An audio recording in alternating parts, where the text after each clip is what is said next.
Welcome to Your Wealth Matters. I am Maria Dawes, Portfolio Manager at Capstone Asset Management, and I am joined by my fellow Portfolio Manager, Janet Kinsing. Today, we are going to talk about the first home savings account, and we're going to be doing this in a Q&A format. So Janet, I'm going to start off with the first question. What is the first home savings account? Yes, happy to delve into this new account type, and hello to you as well. So the government has come up with this tax-free first home savings account, which will allow for tax-deductible contributions as you would receive if you were contributing to an RRSP. But what's different is that the withdrawals will not be taxable.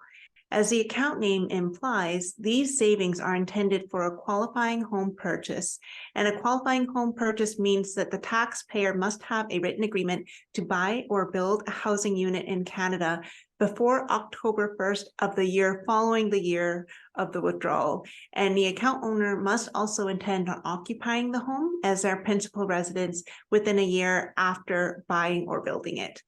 Maria, do you want to tell us who's eligible for the FHSA, as we'll call it? Yes. So in order to open an FHSA, there are a few qualifying criteria. You must be of the age of majority, which does vary from province to province.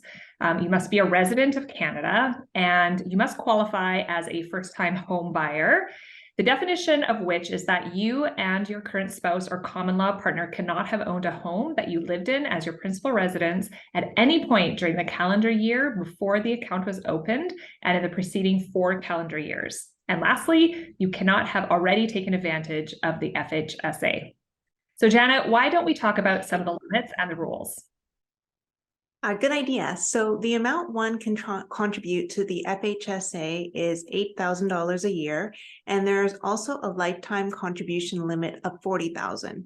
And this starts in 2023. So by the end of this year, you can both open and contribute $8,000 to the FHSA by the end of the year.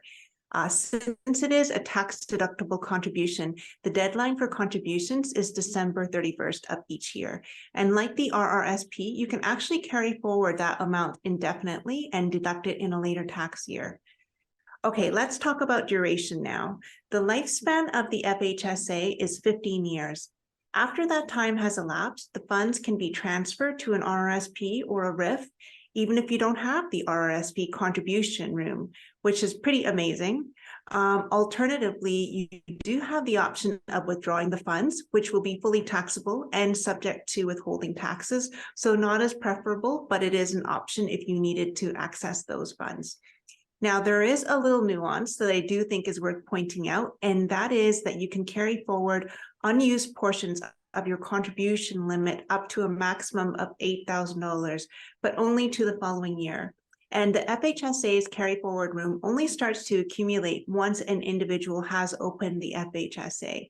So if you don't have the funds this year, it would still be worth opening the account so that you can use that accumulated room the following year. So a question we're already getting asked is, how does the FHSA compare to the home buyer's plan? Maria, do you want to tackle that one? Sure. So that necessitates a quick recap on the home buyer's plan. The home buyer's plan allows you to withdraw funds from your RSP to buy or build your first qualifying home. The withdrawal limit for the home buyer's plan from the RSP is $35,000, and you must repay it back over a 15-year time period at the most. So compare that with the FHSA, where no payment is required and there is no withdrawal limit. And just to be clear, you can make use of both the FHSA and the home buyer's plan together. So each will have their pros and cons, and it's up to the home buyer to make a decision on what makes the most sense to them. So Janet, multiple FHSAs, yes or no?